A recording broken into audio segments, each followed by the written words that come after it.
안녕하세요. ERP 정보관리사. 이번 시간에는 회계 2급 2019년도 6회 기출문제 같이 보도록 하겠습니다. 1번 문제, 다음 중 ERP 도입 목적에 해당한다고 볼 수 없는 것은 무엇인가? 네, 정답 3번. 네, 이거고요. 네, 3번. 자, 폐쇄형 정보 시스템 구성으로 네. 자율성, 유연성 극대화. 여기 뒷말은 좋았는데요. 이게 폐쇄형 아니고요. 이게 개방형. 그래서 뭐 오픈 멀티벤더 뭐 이런 식으로 해서 개방형을 추구하고 있고요. 통합 시스템을 추구하고 있습니다. 이렇게 글씨가 개방형 요거예요. 네, 그래서 폐쇄형이 틀렸습니다. 정답 3번. 2번 문제, 다음 중 ERP 도입 시 구축 절차에 따른 방법에 대한 설명으로 가장 적합한 것은 무엇인가? 네, 1번 분석 단계에서는 패키지 기능과 투비 프로세스와의 차이를 분석한다. 우선 순서 기억하시죠? 분석, 설계, 구축, 구현.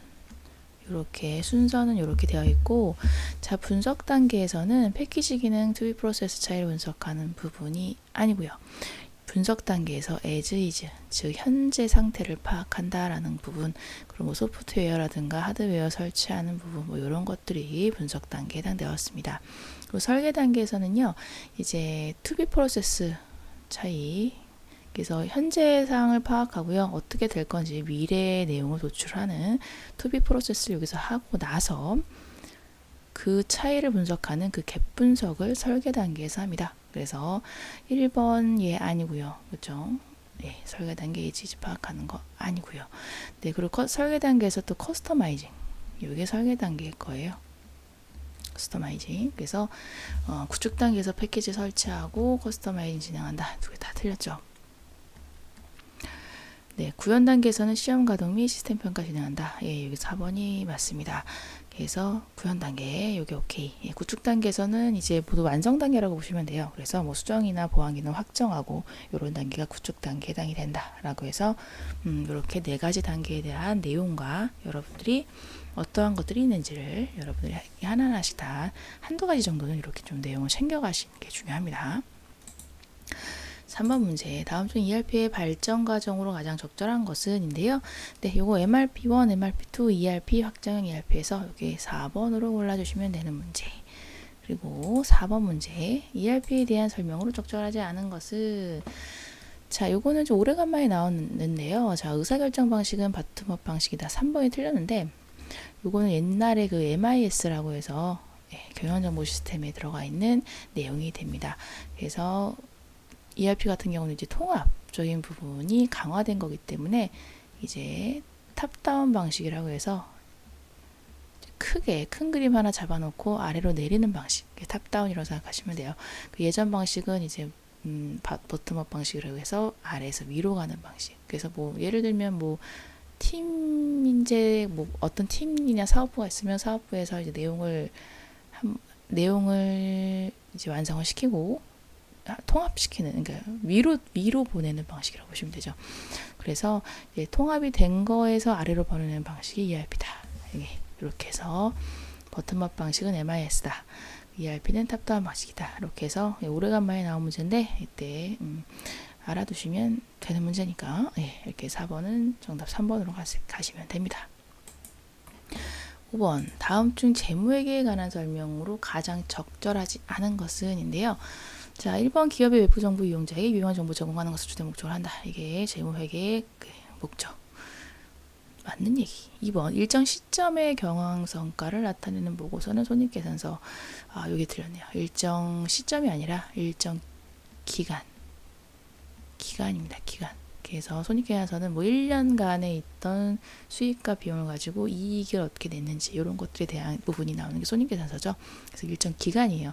일정 시점에 대한 부분은 재무상태표, 말장난 하는 문제였습니다. 네, 그리고 다른 것들은 맞으니까 보시고 넘어가시면 되겠고요. 6번 문제, 다음 보기의 거래를 회계 처리할 경우 적절한 계정 과목은, 자, 3월 7일 업무용 컴퓨터를 구입하고요. 대금은 월말에 지급하기로 했습니다. 자, 3월 7일. 자, 업무용 컴퓨터 구입. 대금은 월말 지급. 뭔가 외상으로 했다라는 부분에서 일단 외상 매입 매입금, 그리고 미지급금. 네, 여기에서 선택할 수가 있는 부분인데, 외상 매입금 같은 경우는 그 일반적으로 영업 목적으로 뭔가를 매입하는 거, 원재료를 매입한다든가 뭐 상품을 매입한다든가 이런 때에 외상 매입금이 쓰이는 거라서 요건 좀 적절하지는 않고요. 보통 컴퓨터는 이제 비품 계정으로 쓰는데, 비품 그리고 미지급금 이런 식으로 해서 분계 처리를 하는 요거 3번. 영업 외의 목적으로 구입하는 거라고 보시면 되겠죠. 그럴 때는 미지급금을 씁니다. 라고 보시면 되겠고요. 뭐 선급금 같은 경우는 먼저 지급한 금액이다라고 해서 보통 내가 뭔가 물건을 살 때 내가 계약금 형식으로 주는 게 이제 요거 선급금이라고 보시면 됩니다. 네, 정답은 여튼 3번이고요. 7번 문제. 다음은 무엇에 대한 설명인가? 일정 기간 동안 발생한 자본의 변동을 보고하는 재무제표. 네, 이 자본 변동이죠. 자본 변동표. 네, 이렇게 보시면 되겠네요. 이게 쉽게 나온 문제였네요. 네, 정답 1번입니다. 8번. 전표는 분계장의 대용으로 거래를 최초로 기록하고 관련 부서에 전달할 수 있도록 일정한 양식을 갖춘 용지를 말한다. 네, 기말의 결산 정리 분계 중에 감가상각비 계상에 적용되는 전표는 어떤 것인가 라는 부분이고요. 기말 결산 분계할 때 뭐 우리 이런 식으로 하잖아요. 감가상각비 해서 단기 비용으로 처리할 거 감가상각비를 하고, 그리고 자산의 차감적 계정인 감가상각 누계액 이렇게 해서 차대로 해서 대차 전표를 찍고 있죠. 그래서 이런 것들을 대차 전표라고 얘기를 해요. 차변 얼마, 대변 얼마 이렇게 찍는 거, 이런 전표를 대차 전표라고 얘기를 합니다. 그래서 보통 대차 전표 많이 이용하는 부분이라서 이렇게 보시고 가면 되겠고요. 입금 전표는 이제 입금된 부분 하나만 치면은 반대 계정에 현금이 저절로 나오는 거예요. 입금 출금 전표 다 동일한 부분입니다. 그래서 요거는 차변 대변이 같이 나오는 차변 대변을 같이 표시할 수 있는 대체 전표에 해당된다라고 보시면 되겠어요. 정답은 1번입니다. 네, 9번 문제. 다음 자료를 근거로 2019년도 결산 후에 재무상태표상 미지급 비용으로 산정될 금액은 얼마인가? 자, 2019년도 결산 후에 남아있을 미지급 비용입니다. 그래서 일단은 가번상으로 12월 결산 조정 전에 이제 뭐 잘 되었는지 합계장의 시산표를 보고서 파악을 하는 부분인데, 조정 전에 이미 미지급 비용이 잔액이 20만 원이 있어요. 예, 일단 20만 원 있는 상태고요. 여기에다가 다번을 봤을 때 12월 31일 결산 정리사항으로 이자 비용 미계상분이 5만 원이었습니다. 라는 부분이죠. 그래서 이자 비용 미계상분은 내가 아직 이자 비용을 내보내지 않았지만 그건 이자 비용으로 먼저 단기의 비용으로 처리를 하는 게 이제 결산 정리 사항 관련된 분계고요. 그래서 이자 비용 그리고 대변에는 미지급 비용 이런 식으로 해서 네, 분계 처리를 하게 됩니다. 그래서 뭐 금액 나와 있죠. 5만 원이니까 5만 원 이렇게 하시면 되겠고, 그러면 미지급 비용이 5만 원이 더 플러스 됐네요. 그래서 플러스 5만 원이다. 그래서 정리 후에 결산 후 정리 사항까지 다 한 다음 결산 후 미지급 비용은 25만 원이구나 알 수 있는 거죠. 네. 4번이 정답입니다. 10번. 다음은 기업 고유의 사업 목적 이외의 자산을 판매하고 회수되지 않는 금액을 계정감으로 적절한 것. 아까 그 노트북, 그 컴퓨터죠. 네, 비품 샀을 때랑 동일한 거라고 보시면 되는데요. 이건 반대 입장. 보시면 됩니다. 그래서 기업 고유의 사업 목적 이외의 자산을 판매하고 회수되지 않은 거기 때문에 얘는 외상 매출금은 아니고요. 요거는 미수금. 위쪽으로 3번을 선택하시면 되는 부분이에요. 그래서 이렇게 미지급금과 반대적인 개념이라고 보시면 됩니다. 네, 그리고 가지급금 같은 경우는 요건 임시계정이에요. 임시계정. 일단은 주고 나서 일단은 뭐 대표가 얼마 좀 줘봐라, 나 뭐 더 써야 된다. 이유를 아직 모르지만 일단 지급했으니까 뭔가 처리를 해야 되니까 가지입금이랑 보통 처리를 하고 임시계정으로 뒀다가 결산 사항 시에는 이제 또 정리가 되죠. 그래서 그거를 가지입금이라고 얘기를 합니다. 네, 그리고 선급금 같은 경우는 네, 요거는 이제 계약금을 받았을 때 계약금 먼저 냈을 때 그때 나오는 성격의 계정이 선급금이에요. 그래서 이제 각자 해당되는 사항들에 대해서 계정 과목을 잘 알고 있는지에 대해서 물어보는 것이 이번 회차에 유독 많이 나왔어요. 그래서 기본의 기본을 정말 파고파고 물어보면 약간 문제들이 좀 많았습니다. 네, 그렇게 해서 정답은 3번입니다. 11번 문제. 다음 내용을 보고 12월 31일 결산 시점의 분계로 차변 계정 과목과 금액으로 적절한 것은 10월 1일 날에 영업부에 사용하는 차량에 대한 보험료를 보통 예금 계좌에서 이체를 하고요. 전액 보험료를 회계 처리를 했습니다.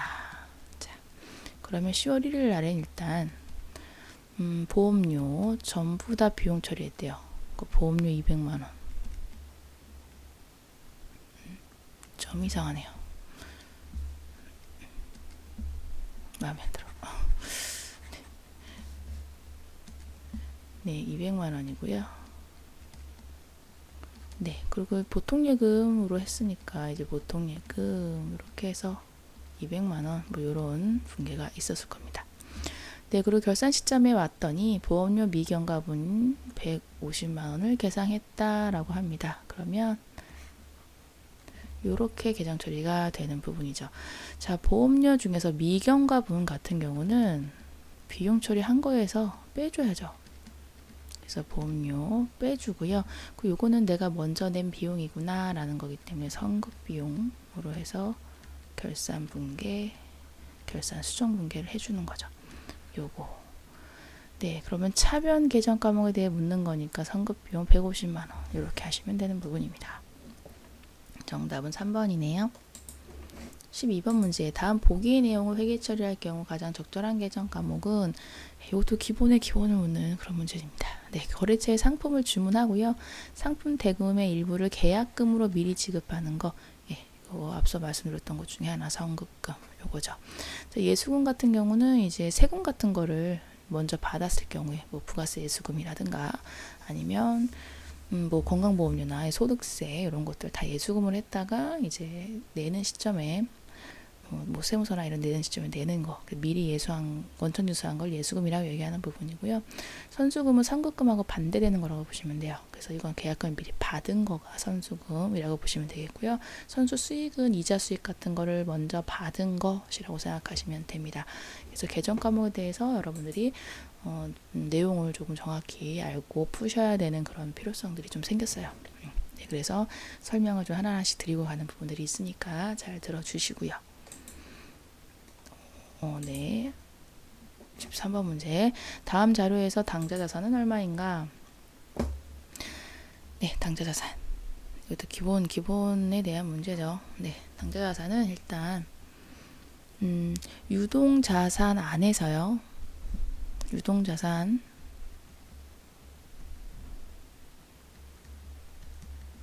그리고 비유동 자산이 있는데 유동 자산은 또 나눠보면 재고 자산 그리고 당좌 자산으로 나눕니다. 재고 자산 같은 경우는 여기 딱 되어 있으니까 예, 딱 없애시면 되고요. 네, 그리고 매도 가능 증권 같은 경우 매도 가능 증권은 이건 비유동 자산이니까 이 아니고 토지도 비유동 자산이니까 아니고 영업권 요거 무형자산 아니고 미수금 미수금 아직 받지 못한 부분 미수금 요거 맞죠? 단기매매 증권 네 맞고요. 개발비 무형자산 아니고요. 파드럼 맞고요. 자본금은 자본 항목이니까 아니고요. 그럼 뭐죠? 미수금 단기매매 증권 파드럼 이렇게 해서 370만 원 되겠네요. 정답은 1번입니다. 이렇게. 네, 14번 문제.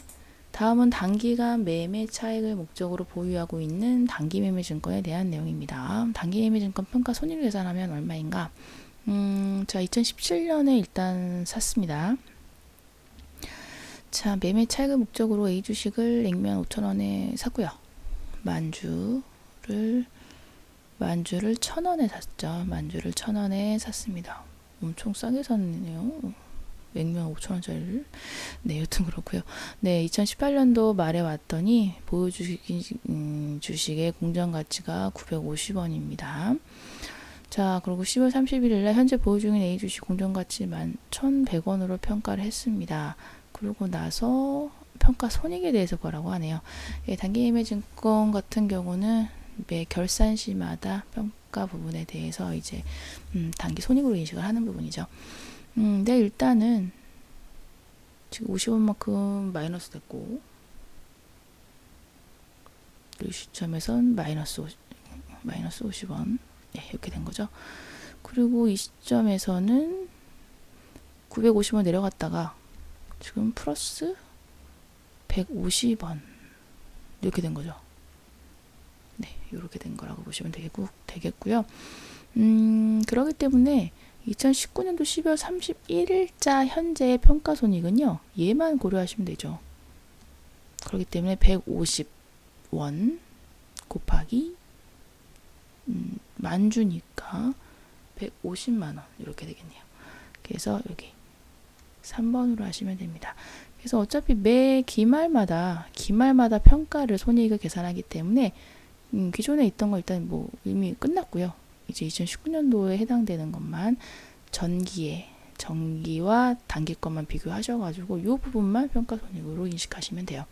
두 개 다 고려하시고 뭐 이러실 필요 없습니다. 네, 정답은 14번에 3번입니다. 네, 15번 다음 중 기말 재고자산 단가를 결정하는 방법은인데요. 자, 단가 결정 방법은 뭐 개별법, 선입선출법, 뭐 후입선출법, 이동평균법, 뭐 총평균법 이런 것들이 있었습니다. 그렇기 때문에 일단 여기에서 보이는 거 이동평균법 요거 하나밖에 없고요. 그리고 계속기록법, 실질재고조사법 이런 것들은 단가 결정이 아니라 수량 결정 방법이라고 생각하시면 되죠. 그래서 정답은 15번에 1번 이렇게 됩니다. 16번 다음 중 감가상각의 대상이 아닌 것은 인데요. 자, 감가상각 같은 경우는 이제 내용연수에 따라서 가치가 줄어들거나 이런 것들이기 때문에 구축물, 비품, 기계장치에 해당되지만 토지 같은 경우는 이거는 내용연수도 없거니와 내용연수에 따라서 감가상각을 할 이유는 없는 자산이죠. 이거는 토지 부분에 대해서 언제 뭐 가치가 갑자기 오를 수도 있고 떨어질 수도 있고 하는 거기 때문에 감가상각으로 해서 뭔가 합리적으로 뭔가 비용을 기간에 따라서 배분할 수 있는 자산이 아니에요. 그래서 토지를 여러분들이 감가상각 대상 자산이 될 수 없다라는 거를 인식하시면 되는 문제였습니다. 네, 17번 문제. 다음은 광화문의 사채 발행 내용이다. 사채 발행 금액은인데요. 자, 이게 조금 지금 2018년도 1월 1일부터 19년도 10월 30일 2년 만기에 해당되는 사채 발행이고 액면 금액 있고요. 액면 이자, 시장 이자율, 이자 지급 횟수 이렇게 있습니다. 그리고 여기 현재 가치 개수, 그리고 연금의 현재 가치 개수, 그리고 단일 현재 가치 개수 이렇게 있는데요. 자, 이거 뭐 어려워하실 필요는 없고요. 자, 이거는 이렇게 첫 번째 액면 금액. 자, 액면 금액 같은 경우에 100만 원. 자, 근데 100만 원 같은 경우는 2년 뒤 만기에만 딱 이제 사채 그 액면 금액에 대해서 이제 줘야 되는 부분이죠. 그렇기 때문에 이 부분에 대해서는 현재 가치 개수, 단일 현재 가치 개수를 쓰시면 되는 부분이고, 이건 시장 이자율 12%의 현재 가치, 단일 현재 가치를 쓰면 되는 부분이에요. 0.79 이렇게 하시면 되고, 그리고 두 번째 이거는 이제 액면 금액 상환해야 되는 액면 금액에 대한 거고요. 요거 이자에 대한 부분인데, 이자는 지금 액면 금액의 액면 이자율 10%이기 때문에 10만 원이죠.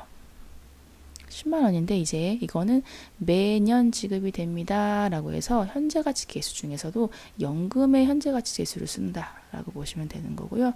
1.69 요거를 적용하시면 됩니다. 그래서 요거 두 개를 합친 금액이 사채 발행 금액이 된다라는 부분이에요. 그래서 요거 하면 959 000 요렇게 되는 부분이에요. 그래서 이렇게 현가 개수가 나올 때는 자, 액면 금액은 단일의 현재 가치 개수 그것도 시장이자율에 대한 거요. 그리고 10% 요거 아닙니다. 요거 아니에요. 헷갈리지 마시고. 그리고 이자 같은 경우는 이자는 매년 지급되는 거니까 연금의 현재 가치 개수를 적용합니다. 라는 부분이 이렇게 해서 두 가지를 합친 게 사채 발행 금액이 됩니다. 정답은 1번이고요. 네, 그리고 뭐 이런 거라고 보시면 되죠. 이제 1년 지나고 2년 지나고 하는 현금 흐름에 대해서 이제 액면 금액은 조금 더 부가 설명드리면 100만 원은 2년 뒤에 상환해야 되는 거고, 그리고 자 10만 원 이자는 매년 이렇게 네, 지급이 되는 부분이죠. 그렇기 때문에 이 부분에 대해서 이제 발행일에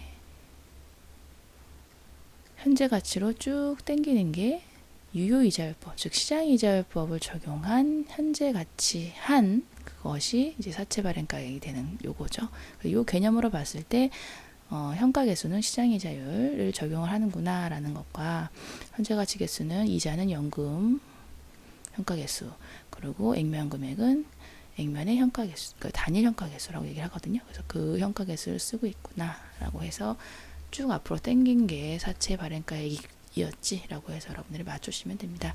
그래서 이것도 기계적으로 이제 풀어 주시면 돼요. 이런 문제가 자꾸 좀 스물스물 나오고 있어서 이제 뭐 개념만 알고 푸시면 되니까 연습해 주시면 됩니다. 정답은 1번이고요.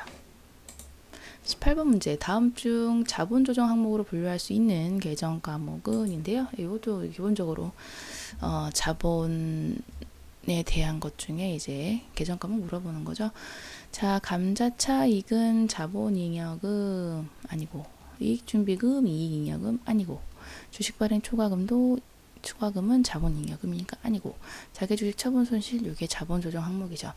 그리고 자기주식이라든가 감자차 손, 그리고 뭐 주식 할인 발행 차금 그런 것들은 또 자본 조정 항목에 요거 말고도 다른 것이 있었다라는 거 같이 상기하시면 더 좋을 것 같습니다. 19번 문제예요. 다음 계정 과목 중에 영업이익 계산 과정에서 제외되어야 하는 부분인데요. 자, 요거는 이제 매출액에서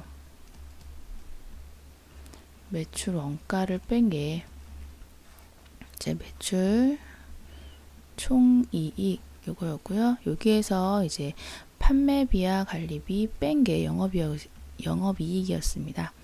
그리고 요거에서 영업의 수익, 영업의 비용 이렇게 한 게 뭐 법인세, 차감전, 순이익 뭐 이런 거였죠. 그렇기 때문에 여기까지 되어 있는 거가 아닌 걸 구해 보세요라는 거죠. 여기까지 나오는 게 아닌 계정 과목을 찾아보세요 라는 부분이고요. 자, 매출원가 그리고 대손상각비, 건물의 감가상각비는 이제 매출원가는 여기 들어가는 거였고, 대손상각비와 건물의 감가상각비는 판관비에 해당되는 거라서 오케이. 4번이 틀렸습니다. 영업의 비용, 처분 손실이니까 영업의 비용. 그렇기 때문에 정답은 4번 요거예요. 20번, 다음 자료에 의해서 상품 매출원가를 계산하면 얼마인가? 상품 매출원가입니다. 자, 기초 상품 재고, 단기 상품 매입액, 그리고 매입 애누리, 기말 상품 매출액과 매출 애누리 이렇게 있네요. 자, 매출원가를 구하는 거는 기초 플러스 단기 매입 마이너스 기말 요거였습니다. 기초는 700, 기말 500은 나와 있어요. 네, 그래서 일단은 기초랑 기말은 주어졌고요. 자, 단기 매입이 문제인데, 자, 단기 매입 같은 경우는, 자, 단기 상품 매입에 400 매입 애누리가 있습니다. 그래서 요거는 400만 원에서 매입 애누리를 제한 순 매입액을 구해야 되는 문제였네요. 요거를 적용해 주셔서 풀어 주셔야 되는 부분. 그래서 3250000 이렇게 되죠. 그렇게 하면 얼마인가요? 네. 5250000 이렇게 해서 정답은 1번 이렇게 맞춰 주시면 되는 문제입니다. 네, 이렇게 해서 20번까지 문제 풀어봤고요. 기본적인 계정 과목 물어보는 문제가 점차 늘고 있는 느낌입니다. 그래서 조금 계정 과목 이런 것들도 여러분들이 조금 이제 자세히 좀 알아주셔야 되는 그런 부분들이 필요하게 됐어요. 네, 그 잘 안 풀리시는 문제 다시 한번 풀어주시고요. 이번 시간도 수고 정말 많으셨습니다. 감사합니다.